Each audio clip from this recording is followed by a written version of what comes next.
Well, hello again, sports bettors. Jonathan here from the School of Bets. And in this video, we're going to look at 7 ways to improve your sports betting.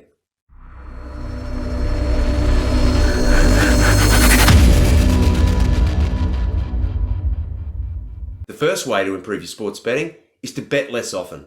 And it sounds counterintuitive because as a sports bettor, you want to be betting all the time.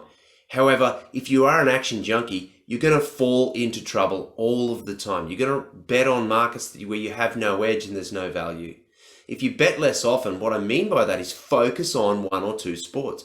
Focus on something that you are an expert in, or at least become an expert in it. That way you'll spot nuance, you'll spot difference, you'll see opportunities, and you can jump all over it. The second one is to use multiple sports books. Now, you're no sports betting addict if you have accounts at multiple sports books. That is actually savvy betting. And the reason is you can find best price, you can find better numbers if you're looking at point spread or totals, and you will jag the best promotions in the business. Now, if you get over to School of Bets, you're going to find the best sign-up bonuses and deposit bonuses for each of the major legalized sports books in the US.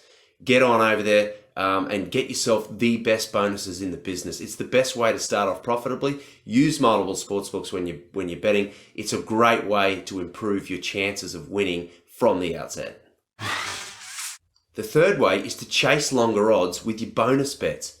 When you bet with a bonus bet or a free bet, you only get the money back from the profit, or you only get the profit from the bet. You don't actually get your stake back. And so therefore, let's say you have a $20 bonus bet or free bet. It's not really worth betting on something that's minus 110 because you're only going to return the $18 profit that you get from that bet.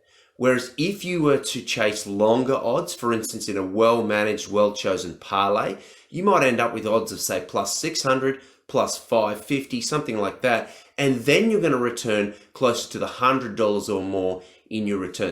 By using those bonus bets in a more effective way, you've got more chance of actually making some bank with those.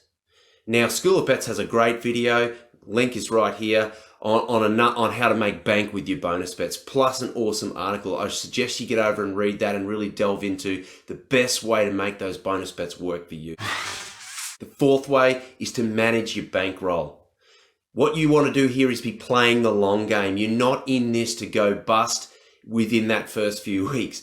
So what you need to do is come up with an amount of money that you're comfortable with in relation to as a percentage of your bankroll so that you're not putting yourself at risk. Something like 2%, even less, 1% to 1.5% is a safe amount to be betting time and time again, provided your stake is the same each time and provided you're still finding value with your odds.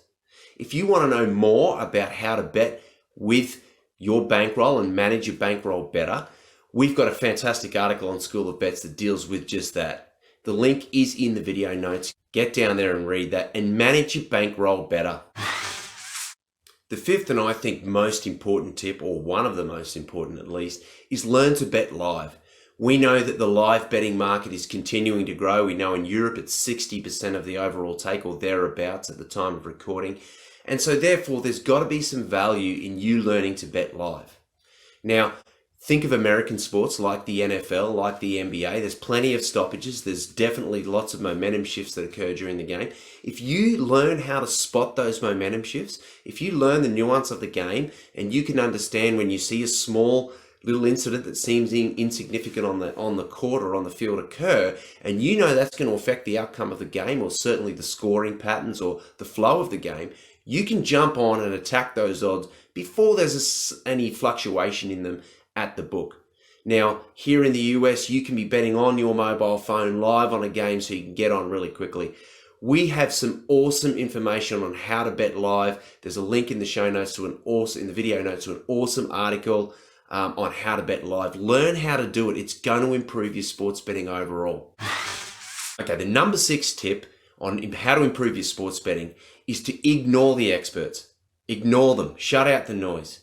Here's the thing. The majority of the experts you find in the media are not experts. In fact, there are very few sports betting experts out in the marketplace because they don't know this the way you bet. They don't know your bankroll. They don't know your strategy and your method of betting moving forward. So their tips become kind of irrelevant to you, but also often they're just wrong anyway. They have losing records. They follow sensationalist stories. They're not experts, and particularly when you're following mainstream media, they're just throwing out tips. You have no idea if they're actually a winning bettor. Ignore the experts. There's that old famous saying about teach a man to fish and you're going to feed him for a lifetime. And that's what sports betting is. You need to learn to fish yourself. You need to learn how to bet yourself and then come up with your own strategy as you move forward. That way, you can bet all the time, ongoing, without having to pay for picks. Do not pay for picks. If you pay for picks, you are behind from the outset. And if you're behind, then you've got to win more. And at the moment, if you're betting at a minus 110 odds, you have to win at 52.38% of the time anyway to break even, assuming you're betting the same amount each time. If you've had to pay for those picks as well, that percentage goes up depending on how much you've paid and how much you're betting. Just ignore the experts altogether. Learn to bet yourself. Track your betting. You'll get better, I promise you. And the number 7 tip is beware of recency bias. This kind of ties back into tip number 6, where you get sensationalist media headlines who love to put so much emphasis on what happened last game, what happened last week.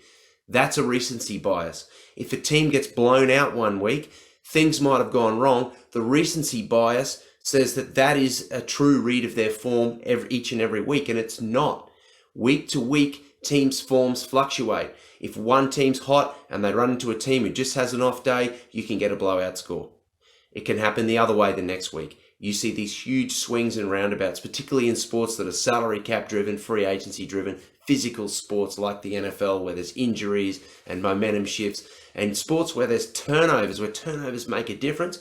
Recency bias is just toxic to your betting. Do not put too much emphasis in what happened last week. Of course, take it into account, but get the bigger picture before you bet.